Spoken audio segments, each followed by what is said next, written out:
السلام عليكم ورحمة الله وبركاته. أهلا بيكم متابعيني الأعزاء من جديد في قناة إشراقة سعيدة. منورني كالعادة. النهاردة ده فيديو عن القرص بعجوة والملبن. تمام. القرص دي من أحلى الأكلات أو من أحلى المخبوزات اللي بتتعمل وبتتاخد مع الشاي. بمناسبة بقى دخول الشتاء، كل سنة وانتم طيبين يا رب. دي بتبقى حلوة قوي في السقعة وكده، بتتاكل مع الشاي، بتدفي الجسم في الفطار او في العشاء، وبتدي طاقة. صغيرين وكبار بيحبوها قوي. معايا هنا دي الوصفة الأصلية للقرص بعجوة، على طريقة والدتي. فيلا بينا نشوفها احنا هنعمل فيها ايه. الاول ما تنسوش تعملوا لي لايك، واللي لسه مشتركش اعمل لي سبسكرايب. ويلا نصلي على رسولنا الكريم عليه افضل الصلاة والسلام. ويلا نشوف بقى هنعملها ازاي. لذيذة جدا وجميلة. تابعوا الفيديو للاخر عشان تعرفوا طريقة القرص بالعجوة والملبن، زي ما بتكون عند الحلواني وبالأحلى كمان. وبتبقى أوفر، وبتبقى كمان أضمن في حاجة عاملينها في البيت. حاجة جميلة جدا. يلا بينا نشوف هنعملها ازاي. الأول هنا جبنا 3 كيلو دقيق، نخلناهم. وده حوالي شوية سمسم كده حطيناهم، حوالي طمن سمسم، او عايزين نحط اكتر ربع شوية ممكن نحط عادي. تمام. نحط السمسم على الدقيق كده، وبعد كده بنجيب حوالي كيلو سمنة. بنسيحها على النار. بنحطها على 3 كيلو. هنا بنحاول نقلل الدهون عشان تبقى ناشفة شوية. كل ما بنقلل كمية الدهون او كمية السمنة بتخليها ايه ناشفة شوية، مش ناعمة قوي. اوكي، فبتبقى ما فيهاش دهون كتير. فهنحط هنا كيلو دقيق، كيلو سمنة سايحة على النار، على 3 كيلو دقيق، وربع ربع كيلو زيت او كوباية زيت كمان. تمام. بس الزيت احنا هنحطه، مش هحطه دلوقتي، هحطه بعد شوية كده. بس هنا بنقلب السمنة الاول تندمج مع الدقيق كويس. بندمجها كويس ونخلطها بالمعلقة كده لانها بتبقى سخنة. اوكي. بنحاول نشرب الدقيق بالسمن كويس جدا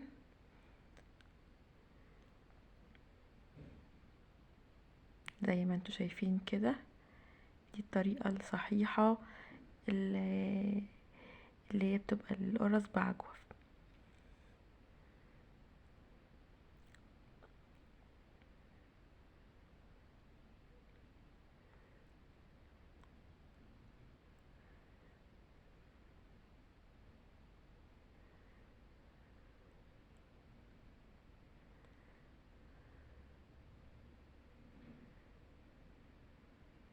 بالراحة خالص على مهلك لحد ما الدقيق كله يتشرب السمنة. تمام. هنا بقى هي هنا حطت بدأت تعمل بإيديها. دي اسمها كده بتبسس العجينة بإيديها. اوكي، عشان تخلي الدقيق بقى يتحول لتبسيسة زي ما انتوا شايفينها كده بإيديها كده، تتفرق كلها كده في الإيد.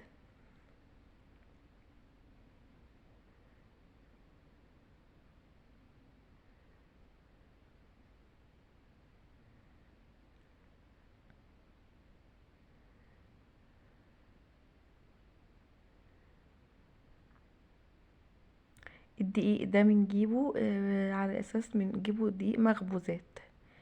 لما نيجي نجيب الدقيق بنقوله عايزين دقيق مخبوزات، للمخبوزات اللي هي او دقيق كيكة.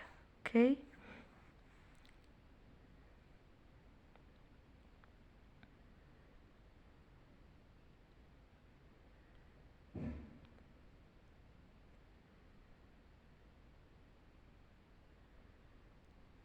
هنا بقى كده بعد ما شربتها كويس جدا، شايفين دي الطريقة اللي المفروض بتتعمل بيها الصح.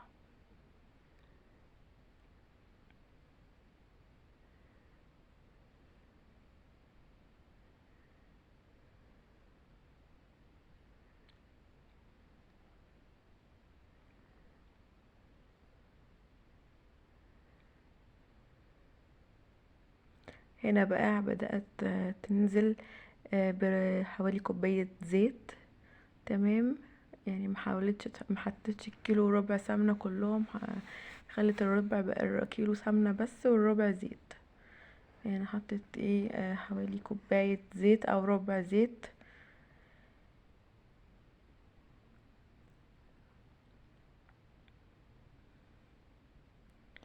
دي مامتي ربنا يديها الصحة يا رب، هي دي الاساس عندها. هي دي اساس الصنعة عندها. دي جابت بقى 3 بواكي فانيليا، وحطيتهم بقى على على العجينة او على التبسيسة لانها لسه ما بقتش عجينة.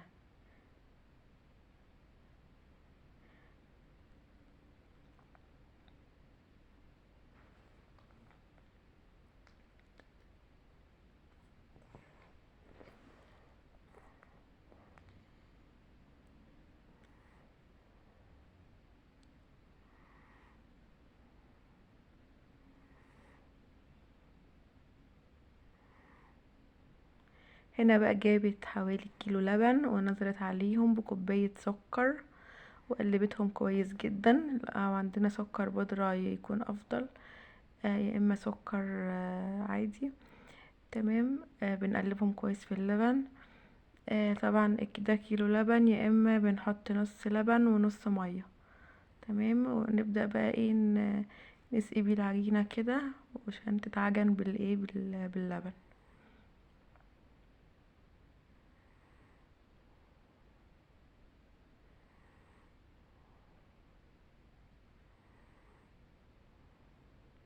وده طبعا اساسي الخميرة. كده كيس خميرة بنفضيه نحطه على العجينة مع قبل العجن طبعا كده. ونبدأ بقى هي هنا بقى هتعجن بقى العجينة باللبن. يبقى احنا كده في الاول بسست العجينة في الاول بالسمنة، وبعد كده عجنتها باللبن والخميرة.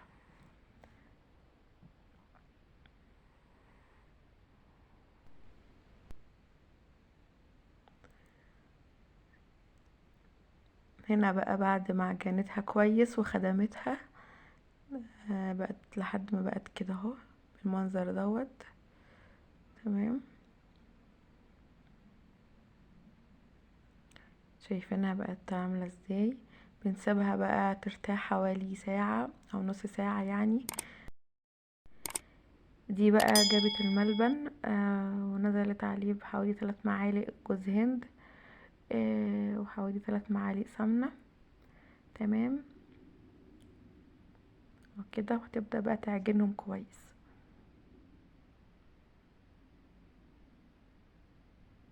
يعني معلقة سمنة، 3 معالق سمنة بتحطهم عليهم برضو على الملبن عشان يسهل العجن وفي الملبن وما يلزقش.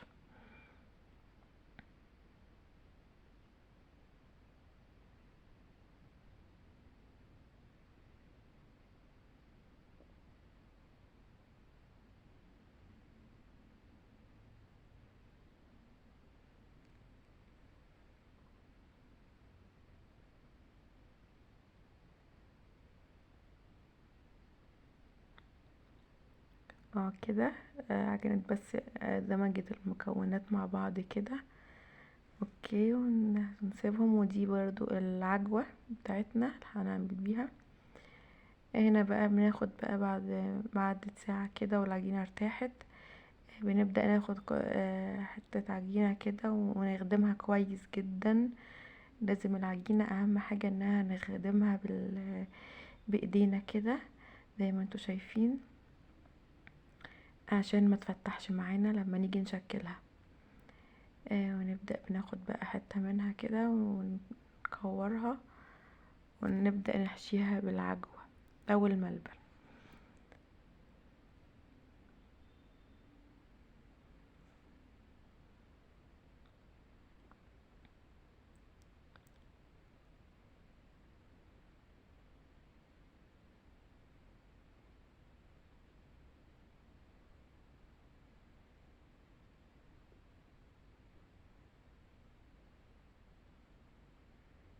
شايفين احنا بنبدأ بقى نعملها كده بايدينا،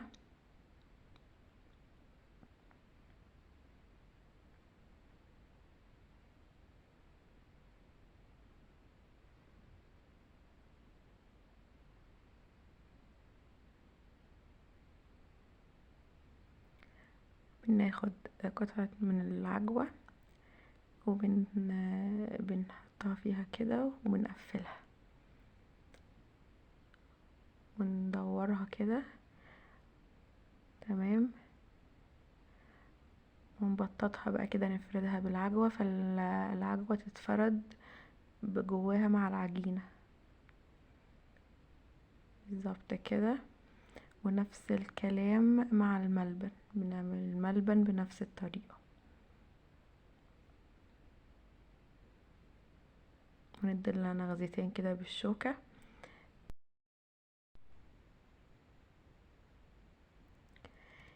اهي هي طريقتها سهلة جدا في التشكيل، يعني ما فيهاش حاجة خالص. يدوب بنحط بس فيها الملبن او العجوة وجواها ونفردها، ما فيهاش اي حاجة، سهلة جدا يعني. ودي بتلاقيها عند الحلواني بتبقى مطلوبة، لانها بتبقى حلوة قوي وبتتاكل مع الشاي. ف يعني لما نعملها بالكمية كده في البيت ونكون ضامنين وعارفين احنا بناكل ايه، وسهلة مش صعبة خالص. مكوناتها سهلة جدا، وطريقتها المهم بس نتعلمها ونعرفها وكل حاجة بتتعمل يعني بإذن الله. زي ما انتوا شايفين كده احنا يعني بنحاول بقى كده بنقعد نعمل الكمية كلها بنفس الطريقة. طبعا اللي حابب يشكل اي حاجة تانية بيشكلها، بس دي معروفة ان دي معمولة قراص بعجوة او القراص بالملبن قراص بالملبن، ملبن اللي هي المعمول بالملبن. تمام.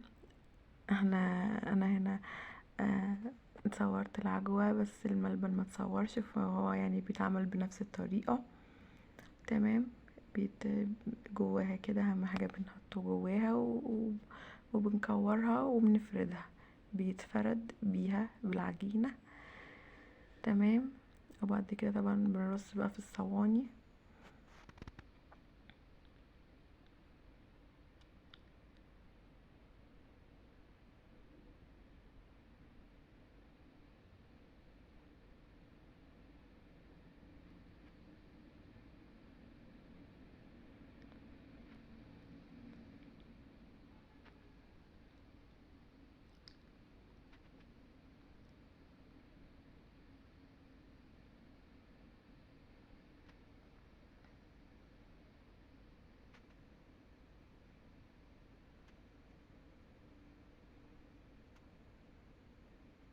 هنا بقى الصواني بعد ما رصيناها كده صورتها اوكي اللي هتدخل الفرن. طبعا بعد ما خلصنا الكمية فكانت بقى ارتاحت القراص ارتاحت كده في الصينية زي ما انتوا شايفينها كده وخمرت. تمام. هتدخل بقى الفرن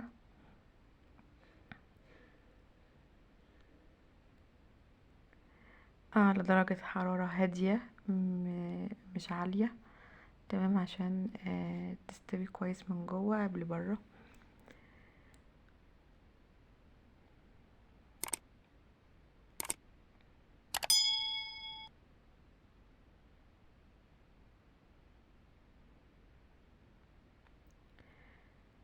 هنا بقى دخلنا الصواني في الفرن كده. تمام. شايفين النار عاملة ازاي هادية. هنا دي بقى كانت اخر صينية طلعت من الفرن. ودي الكمية كلها اتحطت في الحلة كده زي ما انتوا شايفين، ودي اخر صينية شايفينها عاملة ازاي، ولونها بقى حلو قوي. وكمان العجينة ذات نفسها يعني ايه، آه، حلوة ناشفة وحلوة كده، مش من النوع اللي هي الناعمة قوي، لان دي مختلفة عن الكحك اللي بيتعمل في رمضان والمعمول بتاع رمضان، تمام، بتاع العيد. تمام اهو شايفين العجوة جواها بتبقى عاملة ازاي، مفرودة ازاي، بتبقى حلوة حاجة يعني، مش عايزة اقول لكم بتبقى حلوة ازاي مع الشاي. جربوها بنفس الطريقة دي هتعجبكم ان شاء الله. طبعا ما ننساش ان دي يعني هنخزنها في حاجة، في علبة بلاستيك محكمة الغطا كده محكمة، او في الحلة او في حلة متغطية كويس، تمام، عشان الهوا وكده، وعشان تقدر تقعد اكتر وقت ممكن، تمام، ما يجرالهاش حاجة وما تنديش. يا رب الفيديو يكون عجبكم، وتكون الطريقة تعجبكم لما تعملوها ان شاء الله بنفس الطريقة دي. ابعتولي في الكومنتات وقولولي ايه رأيكم فيها، اللي لسه ما جربهاش يجربها كده. ما تنسوش بقى تعملولي لايك وسبسكرايب اللي لسه ما عملش اشتراك للقناة. كنت معكم أسماء شعبان، وإلى اللقاء في فيديو جديد.